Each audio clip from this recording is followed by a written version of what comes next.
We broke a social norm by being bouncers. The question: how would people respond to having their IDs checked in front of classrooms? Would they ignore us or would they comply? We even checked Mr. Lecce's ID. But what he didn't know was we were placing secret messages in brown paper bags under students' desks without anybody ever knowing. This is... Yesterday was one of the craziest experiences I've ever had. Ever. You may be wondering, what could secret messages in brown paper bags have to do with us?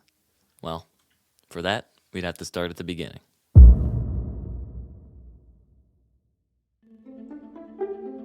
What if we could get 4 people to meet up in the hallway 10th period wearing Santa hats, with milk in hand, in the belief that they were the only ones there, without them or Mr. Lecce ever knowing it was us who told them to do it, thereby effectively having our social norms project being done for us. But little did we know the amount of obstacles that lay ahead of us for the upcoming week, leading everyone to create Christmas inconspicuously. Then came our first obstacle. How could we possibly get people to agree to do something this ridiculous? We thought of the perfect way. If we impersonated Mr. Lecce through an email, we could convincingly describe an experiment Mr. Lecce himself wanted students to complete. So we created the email jameslecce@gmail.com, an email that surprisingly had not been taken yet. Sorry, Mr. Lecce, we own it now. I had a bad feeling about impersonating a teacher, so I asked Leo, Was all this legal? Absolutely not. but it turns out impersonating someone is actually illegal. So to protect ourselves, we had to use parody law. If we put dumb in front of Mr. Lecce's name, then the police would not be able to incriminate us under a First Amendment right. Next, we drafted an email that sounded exactly like him, convincing students to join his Christmas in October experiment. We also use it to DoorDash McDonald's to our house for the free trial discount. The next roadblock came when mulling over how we could even record these events taking place. If they ever caught us filming, they would know it was us who sent them. We needed a plant, a subject that could take part in the experiment, but that was in on it the whole time. We found the perfect person. Jake. Hey guys. Funny, smart, loyal, handsome, good-looking, attractive, sexy. We'd have Jake pretend he was getting pranked while also being able to record and direct them to Mr. Lecce's room for the final confrontation. However, we questioned how he would record these videos without looking suspicious. So, to avoid any speculation about why he was filming, we did the only reasonable thing, buying $50 sunglasses that had a camera on the front. This was the greatest purchase we've ever made in our entire lives. I think it's recording. Hey guys. To see the vision we have in the beginning. 4 kids wearing Santa hats, holding milk, asking, "Where are the cookies, Mr. Lecce?" The final piece of the equation would be to figure out how to give them Santa hats without interacting with them. We decided to put the hats in paper bags under their desks before they sat down. However, we couldn't risk Mr. Lecce seeing the hat drop, so we had to create a distraction. Not only a distraction from the dropping of the bags, but a distraction from the fact that we were doing an entirely different social experiment. We created a red herring social norms project, dressing up as bouncers and checking IDs in front of classrooms. What Lecce didn't know was that as we asked him to film something for us, it created the perfect opportunity. The time had come to choose our subjects, and we had no idea where to start. Humans are so unpredictable, and we didn't know much about anyone in our class. Would anyone even stay 10th period? Who checks their school email anymore? These questions would easily be answered with... By creating a fake Google form, we could effectively gather every name and email of every student in our class. But if you would on the classroom, the gentlemen have a Google form that they are asking if you could fill out for their project. We set it up as if it was a part of our project. Questions like, "Do you raise your hand?" and "Do you take notes in class?" What they didn't know is that we didn't give a rat's ass whether they took notes or not. We just wanted them to answer the 2 most important questions.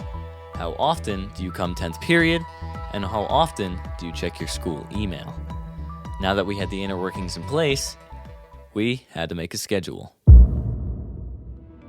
Monday, we get the glasses. Tuesday, we make the poll. Wednesday, we give the poll to the students and get all of the Santa hats. Thursday, we pick our subjects and send the emails. And Friday, do the experiment. But all that changed. Just talked to Lecce. He's coming down the hallway now. He's not going to be on Friday. It's not going to be here Friday. We need to rethink We need to everything. rethink. Wednesday, I asked Mr. Lecce if he was going to be there 10th period on Friday to see if Alex could ask him something, which of course was a ploy, guaranteeing that Lecce would stay in his room. But Lecce informed us he would not be there on Friday, and everything came crashing down. So we had to push everything to tomorrow. In an instant, we had to throw everything together for the next day. Wednesday night, we picked our subjects and sent them the emails, and we just prayed that they would see them. After hastily reviewing our survey, we chose 3 people to take part in the experiment: Noah, Robbie, and Brody.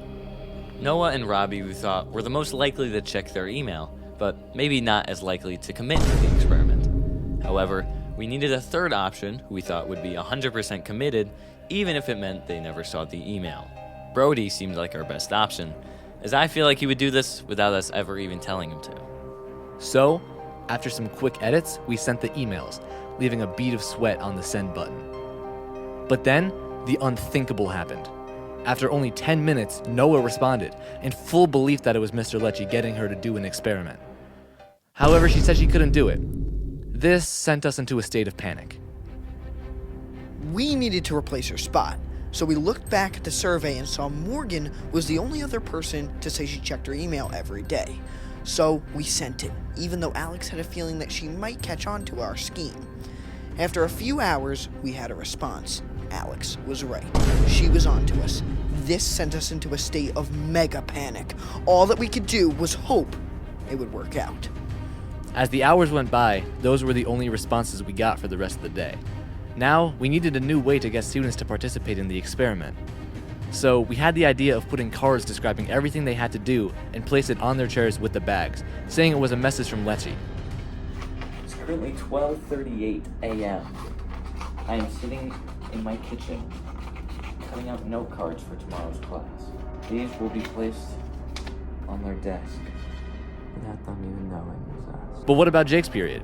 Brody never responded, and he sits on the radiator directly next to Mr. Lecce, so he would definitely be able to see the bag. Then, on a late night FaceTime, we had the idea of putting the bags on random desks, hoping that one random person would end up doing it without knowing anything about them. Hello, you've been chosen to be in a Mr. Lecce Bro. experiment.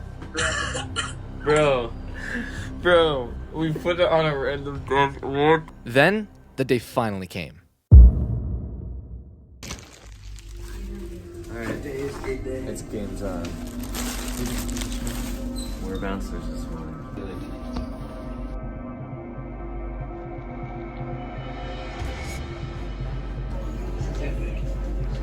You're on. The plan worked. Nick successfully dropped off both packages to both seats. Oh, I'm gonna need some ID, please. Using the Bouncers project as the perfect distraction. But when class started, there was a problem. A random girl placed a water bottle on Morgan's desk. We thought she would sit in the seat, so we couldn't risk the whole thing being blown. Nick jumped out of his chair and took the bag and card with lightning speed. Immediately after, we saw Morgan sit down in that seat anyway, and we knew we messed up. Then, after reading the card, Robbie decides this is too much for him and goes to lessons without ever taking the stuff with him. Both of them failed. Until an astonishing glimmer of hope. It was made known that Morgan also had Lecce's second period. When she moved her bag 3 seats up and asked Mr. Lecce to fill her water bottle, Lecce was distracted and Morgan was out of the room. It was perfect. Asher placed it back, and our reaction was unimaginable. Look at this. I cut my hand in the process, bro. I was bleeding all over my desk. She ended up just sitting back. She ended up just sitting back where she was, and then we found out that she has the period after. So she moved her backpack 3 seats up. After she somehow said, I'm gonna go fill up my water bottle. So we had a perfect time. Mr. Lecce didn't even, nobody saw me put the bag down. Robbie didn't take the bait, and we couldn't risk having such a small amount of people participating. So during the school day, I ran to the library to print out more note cards that we could place on random people's desks ninth period as a last-ditch effort to get at least one person to join in. A POV shot of you putting the bags on the station. I had that. What? You wore the sunglasses when I dropped the ball. Oh, okay, so I have to. She told him it already happened. That's the thing. We have no idea. We have zero clue. No, that's planning phases. It's stressful, dude. Hey guys, we're getting ready to do our social norms project. Ninth period was chaos. The bouncers took control of the room, but Leshy didn't see us. While he was distracted talking about sports, Whose team is he on? He's on your team? there's one. Jake took this opportunity to place the first bag. One is playing things. One you guys. At this point, we were surrounded by students and had the eyes of the room on us. We managed to get Lechy out of the room. However, Jake was not able to place the bags without everyone else in the room questioning what he was doing. I don't know what you're talking about. Why are you holding his hand? Social norm broken. Social norm broken. Good job. Lechy had no idea what was about to happen. But the strange thing was, neither did we. All we could do was leave and hope that these bags fell into the right hands, or all of this hard work would have been for nothing. Now, it was time for 10th period. Here was our plan. I was waiting at the four corners, waiting to film the meetup inconspicuously and follow them to the room. Nick was waiting outside to get a shot from outside Lechy's window. Jake would meet up with our subjects at the four corners and lead them back to Lechy's room to confront him. And Alex would visit Lechy 10th period early to record inside the room and to make sure that Lechy didn't leave. We all left class 5 minutes early in preparation for what would be the culmination of everything we've done for the past 2 weeks. Then we heard the bell, and it was time. Jake was on his way. Hey guys, social norms project. Here we go. As soon as I started filming, Morgan had walked directly next to me. She was actually heading to the meetup spot. Had our plan actually worked this quickly? But then, she turned the corner. And as Jake was walking to the spot, Morgan passed him on the way. She was booking it to Lechy's room. Alex watched from afar as he saw the experiment start to fall apart.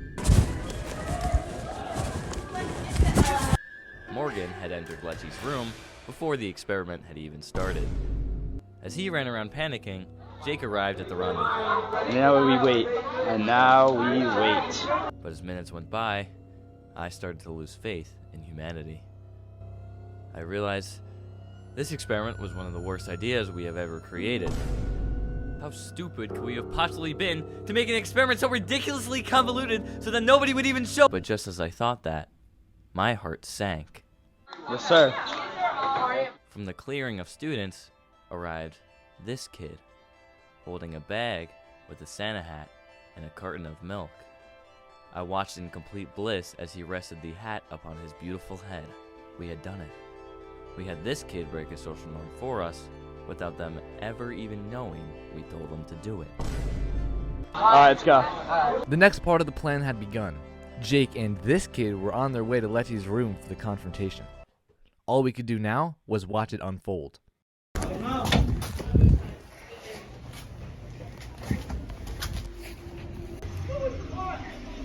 You are! I did not write this! I didn't write this! I didn't do this! Teddy just looked out the window.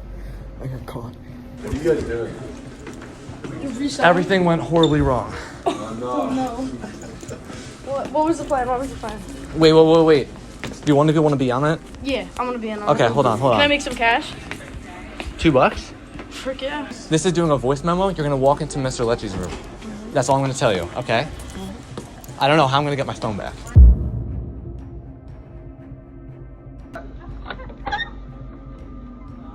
Mr. Lechy, where are these cookies? Where are the cookies? What is this? What is this? I have a Santa hat and my Put it on. lunchbox. Put it on. Why are there cookies? Wait, I have one too. Do you want what is this, Mr. Lechy? Well, I got milk for you. I've had this since 4th period. Mr. Lechy, I will say this. I am a plant. I'm a plant, Mr. Lechy. I'm a plant. Go in. I'm gonna act like nothing's wrong, and you're just gonna get all the information in the mail right now. Let's go. What am I doing? Just go to Leshy's room. Just act normal. Put the phone in your pocket. You went over too? No, What's up with Mr. Leche? nothing. No, I don't know what you're talking about. I don't know what you're talking about. Brilliant. No, we didn't do that. Morning. I saw him over there. What's going on over there? Okay, I will say this. I am a plant for somebody's sociology experiment. Trust me? Yeah. No, I don't trust you that he. much. Oh, I see him. He's running. He's running. Ow! That was mean. So am I. I have no idea what's happening. They emailed you from my account. The experiment had concluded. All we could hope is that no one found it was us until presentation day. Then, the next day in class, a discussion broke out. Alright, so we're gonna have a whole conversation. I don't know what the hell's going on. Alright, so what? Yesterday was one of the craziest experiences I've ever had. Ever. I was literally questioning my sanity. She's like, you emailed me. I'm like, I didn't email you. I don't know what you're talking about. Right? We just kept going back and forth, and she thinks I'm messing with her, and then I think she's messing with me. So she shows me the email, and I'm like, I don't remember writing. I didn't write this. I see my name, and then we finally figured out. Wait, what? I don't know what's happening. Somebody created a Gmail account. I got me. it. What? Too. You got it too? Yes. Did you really think it was me? Yes. Anybody else? You got one too? You weren't so lucky. Yeah, because was that what the Google form was? Like, Because how many it said, times like, you how many check times your you check your email. And I put twice a week, and she put every single day, so that's why I probably didn't get an email. And that's why I asked for my email and my name. So good. I don't know, but I'm like, this is like the most enjoyable school can possibly be. They're actually fun. They were here, I don't know where they went. The milk was free, and there was a Santa Santa hats hat are on my gone. desk. There's a And I Santa got hat it. there. So my perspective was, what the hell is going on? So she said, I got your email. I'm like, I didn't freaking email it. The exchange back and forth. I woke up at like 3 in the morning thinking about this. It's like, what is happening? Somehow everyone roped us into this. No Well, you idea. guys are the only people that are like smart enough to. I mean that in a really nice way. Haley, what do you think? You think it's them or no? Yeah. Okay. And Haley, you were right. But what we realized was this experiment was never about it being perfect. It was about creating something the school had never seen before. We effectively created our own version of the Milgram experiment. How far would these students go if a teacher told them to do something? But that wasn't the only norm we broke this week.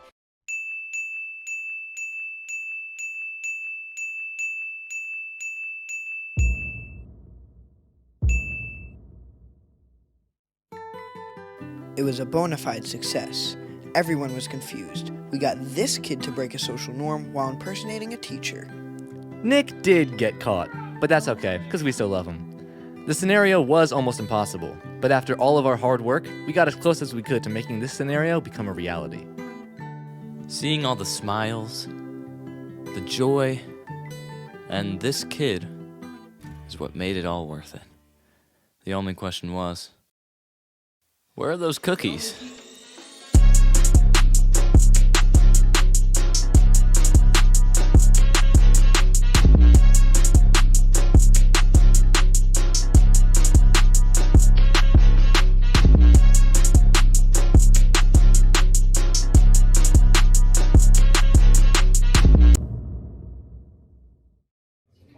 This successfully was done. However, the entire time they didn't know I was wearing a Breaking Bad. What?